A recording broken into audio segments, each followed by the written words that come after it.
Hi, and good afternoon, everyone. It's fantastic to see so many of you out here.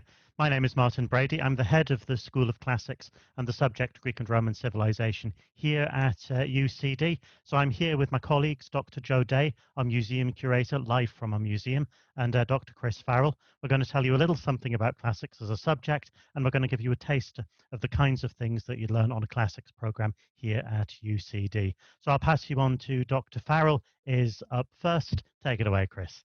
So when you take a look at this slide, you'll see an image of the Sphinx in today. And the theme of the Sphinx is something we're going to sort of use to kind of talk you through the different degree programs that we offer in the School of Classics. And while you think of this as being associated with Egypt and being a monumental piece of architecture and sort of building, a guardian of the pharaohs, the name Sphinx that we use actually comes from the ancient Greeks and through Latin literature, also the Romans. And we don't have a monumental Sphinx view in the museum that my colleague Dr. Day is the curator of, but we do have a number of Egyptian, Greek, and Roman artifacts on display that are related to the Sphinx. Hi, everyone. I'm coming to you live from the UCD Classical Museum today. As Chris said, we don't have a Sphinx, but I thought I'd show you this. This is one of our Egyptian pieces. It's a little shabti figurine, which is something that would be buried in tombs with pharaohs and people. And the idea is it does work for you in the afterlife. So it's kind of like a little slave who'll come back to life and look after you. I'm the curator of the Classical Museum, and we are really lucky in UCD to have this as a resource because we're the only university in Ireland to have a classical museum. It's also the only collection of classical antiquities in Ireland that you can see on display. So like Chris said, we've got material from Greece, Rome, we've got some Egyptian stuff, we've got some material from Cyprus, and this crosses a whole range of different types of things. So we've got pottery, we've got inscriptions, we've got glass, we've got loads of coins, 4,000 coins, so all kinds of things. And it's very much a teaching museum.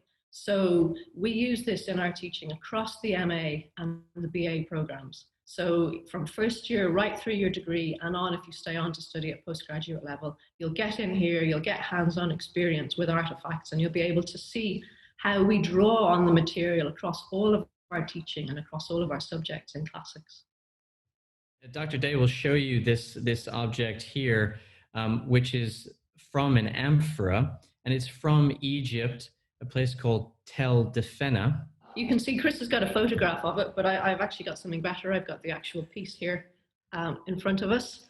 And as he said, this is a piece from an amphora, which is a pottery vessel. You can see an example of one behind me over there. I got one to show you. So this is actually the neck and rim of an amphora. Now, this is an interesting thing to think about because it's a good example of the different ways that within classics we can use artifacts to study a broad range of different material. So, for example, we can think about the fact that it's sort of its function, its social purpose. So an amphora was used for holding water or for holding wine, and it would have been poured out at parties, drinking parties. This is almost like the equivalent of your Christmas china. It's the stuff that you take out when you've got guests around and you pour stuff to impress them. So we can think about function and sort of social life. We can also think about it from a technological perspective. So I'm an archaeologist. I'm very interested in pottery and how pottery is produced. And we can use just a little piece like this, and we can look at things like the clay inside it, the way that it's made, the traces of technology on it, to learn about pottery production in the ancient world. So how was this vessel actually put together? We can also use it to think about economics and trade and networks, because this piece of pottery, although, as Chris said, it was found in Egypt in a site called Tel Defena, which was excavated by a very famous Egyptologist called Flinders Petrie, it actually is a piece of Greek pottery. It was made in what's now Western Turkey, which back in the 6th century BC was kind of part of the wider Greek world. So within classics, we can think, why is there a piece of Greek pottery that's made in Western Turkey that we dig up in Egypt in the 19th century? So there's lots of interesting connections going on there. And then the final thing to think about, which ties in with the theme we wanted to use today is the imagery on it, which you can probably see better in the photograph. It has a sphinx on it. So within classics, we also can think about understanding and interpreting imagery and iconography. So why is there a sphinx on this pot? What does that mean? It's not the same as a sphinx in Egypt. It's not the same as a sphinx in Mesopotamia. And as you'll see, there are lots of other things with sphinxes as well that the Greeks used throughout the historical period.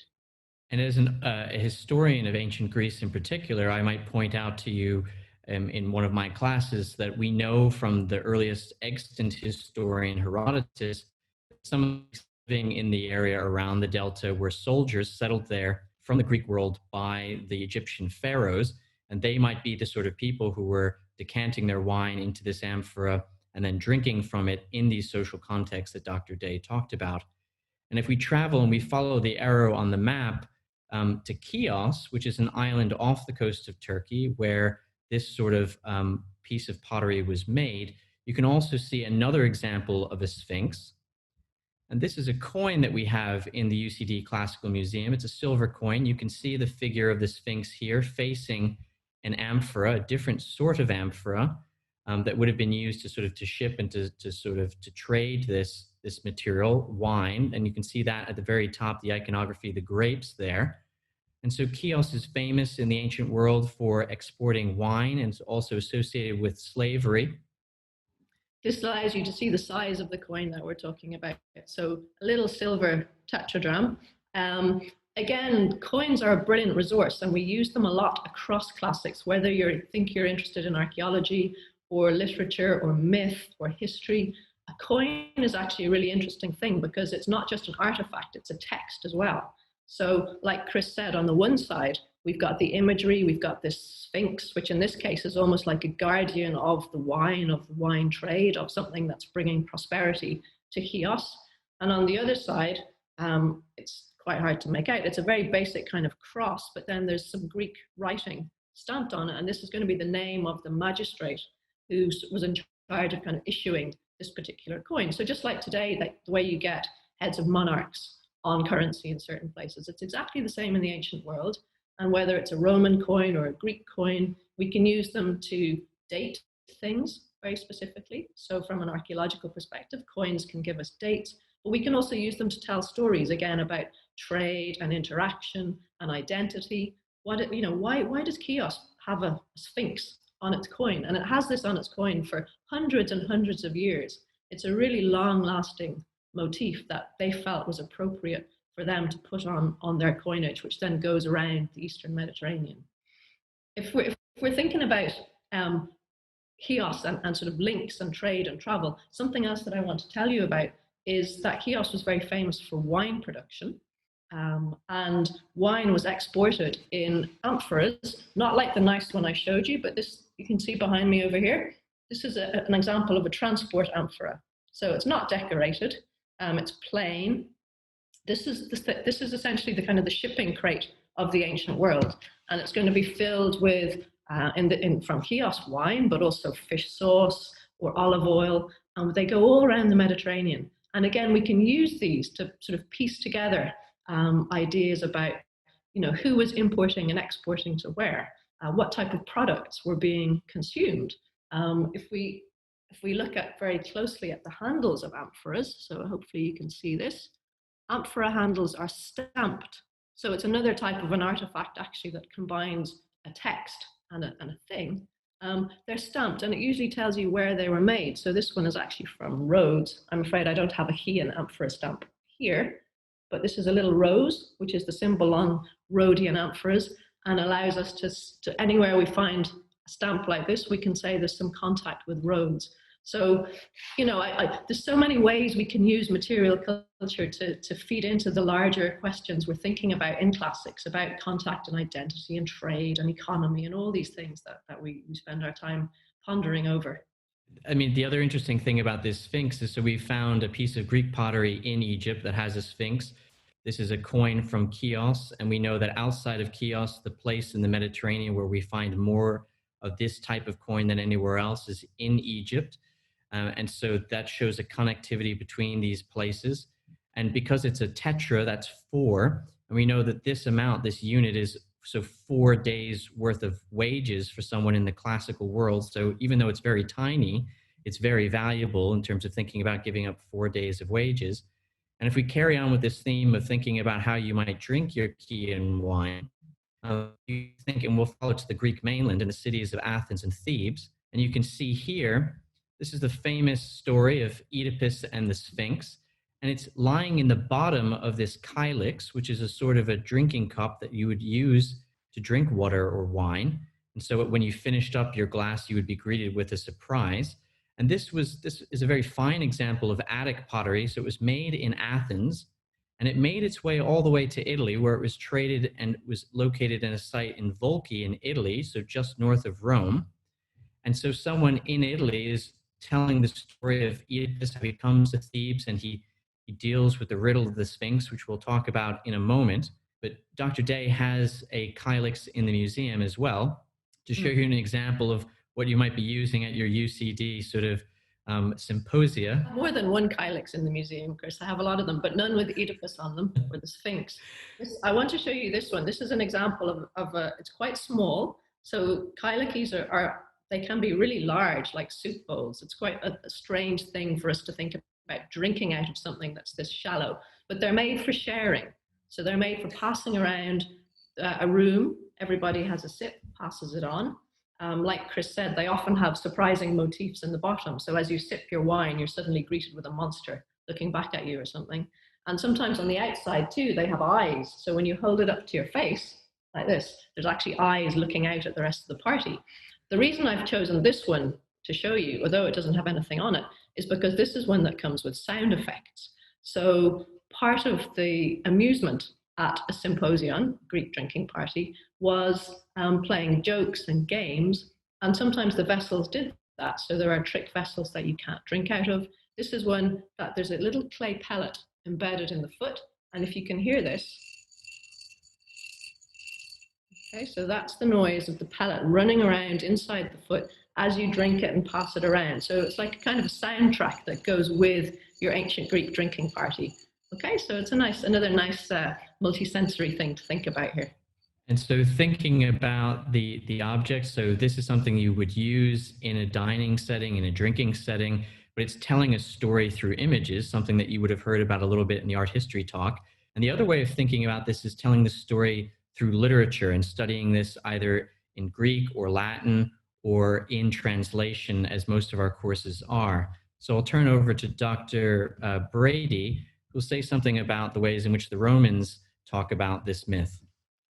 Yes, indeed. And I'm coming from my own interests here in literature, first of all, but also in general culture, how modern culture and ancient culture takes on these myths. For example, the ancient story of the Sphinx tells us of a downfall at the hands of Oedipus, and Oedipus beat the Sphinx by confronting her, answering a riddle that the Sphinx set her, and the Sphinx was bested by Oedipus as a consequence of that. So this is what Ovid tells us. Ovid is a famous Roman poet, and he tells us this in the Ibis. Ut quos obscuri victos ambagibus oris legamus infandais vingedidis aneci.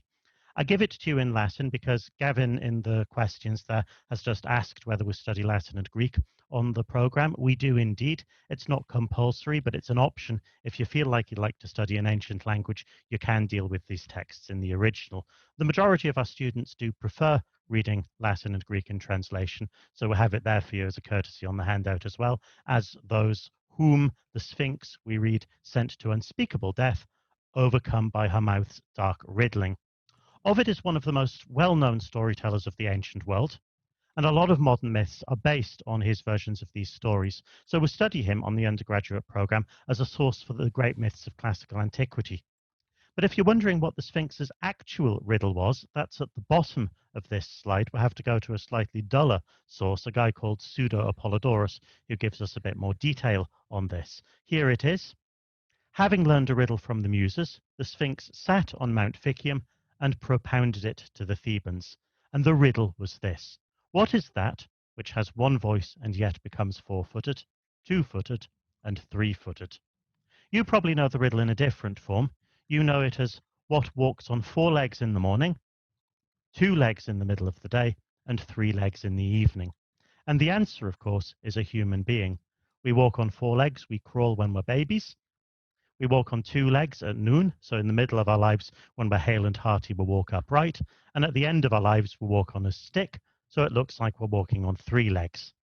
You probably think that riddle is old and hackneyed and a little bit stale at this stage.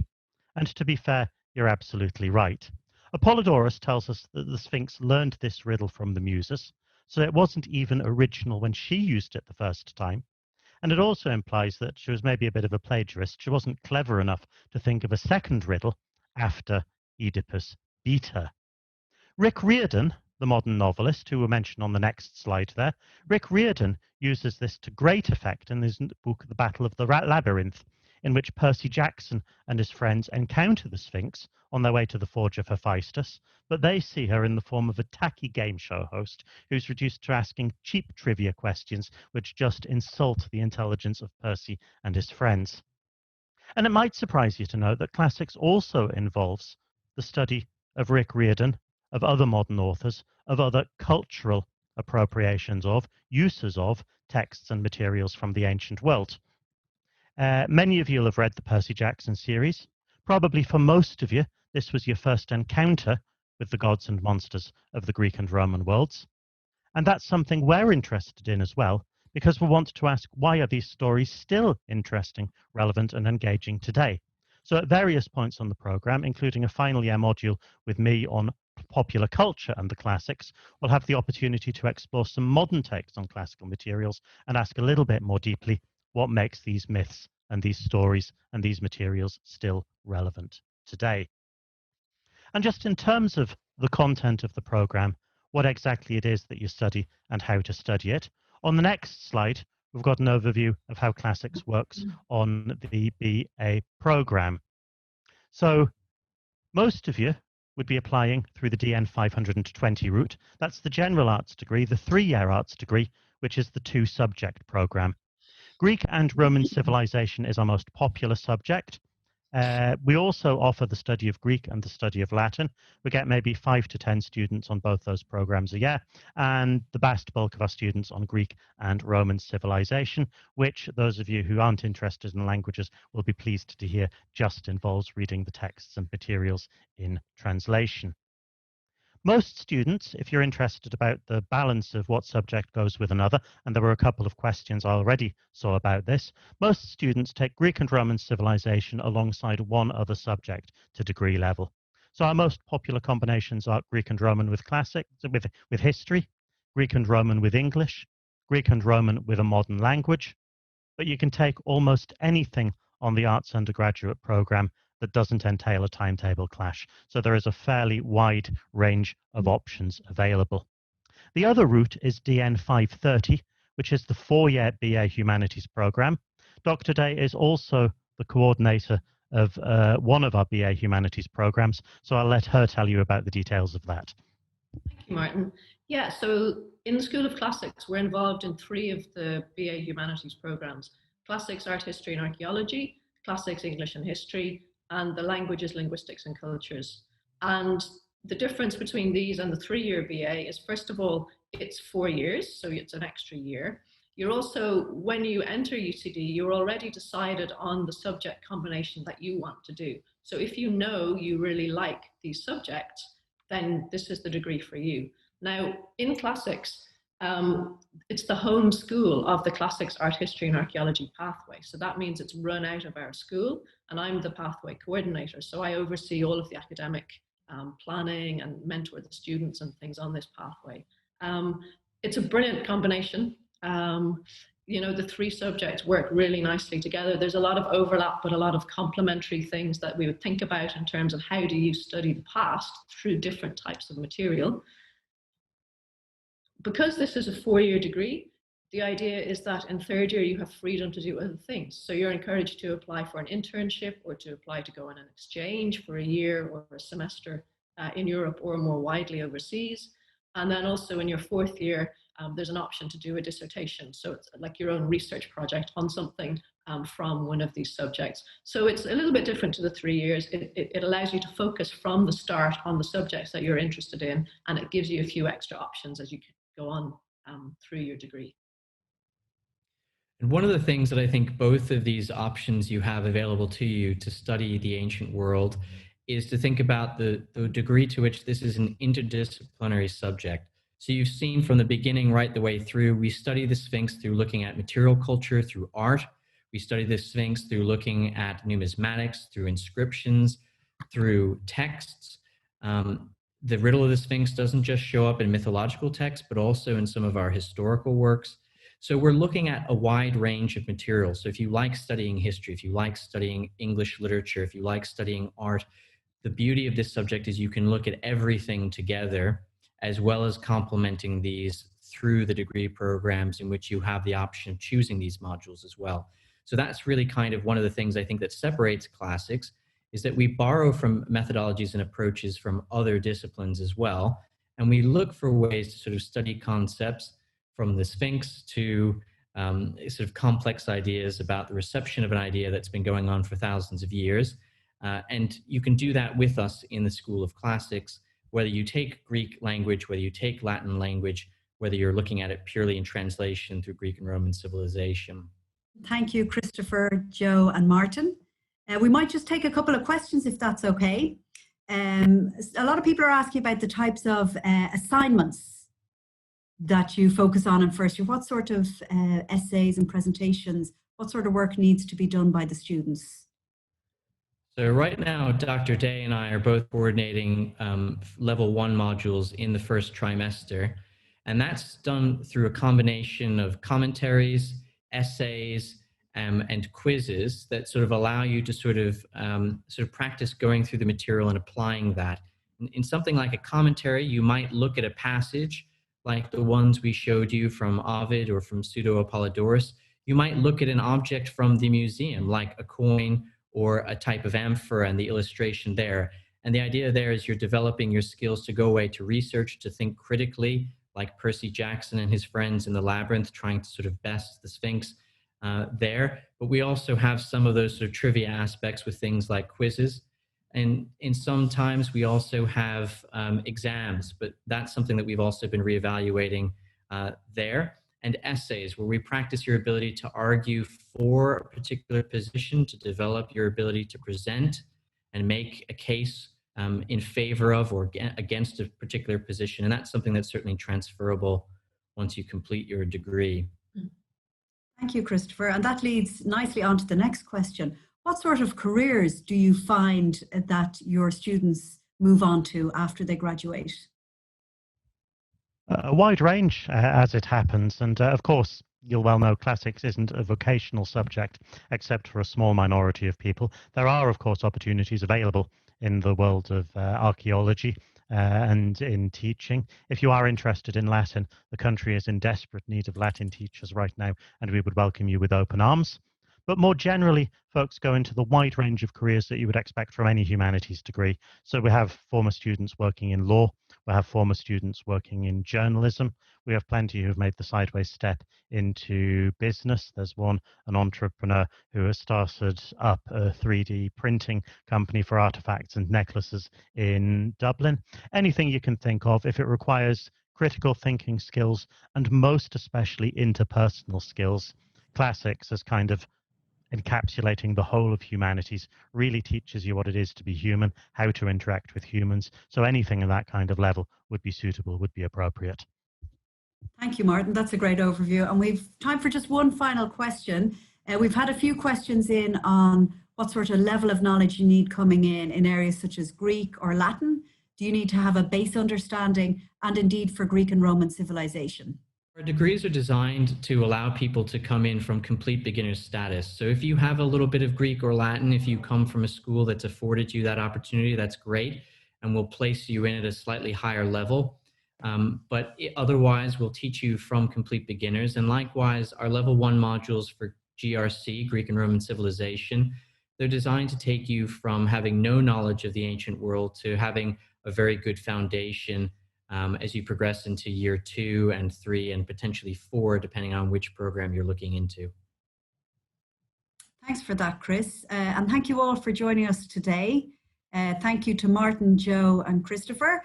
And thank you to everyone who has been with us for the duration of this talk. We hope you found it useful and informative and indeed inspiring. Please keep in touch with us through hello.artshumanities@ucd.ie if you have any more questions, or indeed if you would like us to post you out a copy of our brochure, which is a lot more information about our subjects and the careers that our students graduate towards.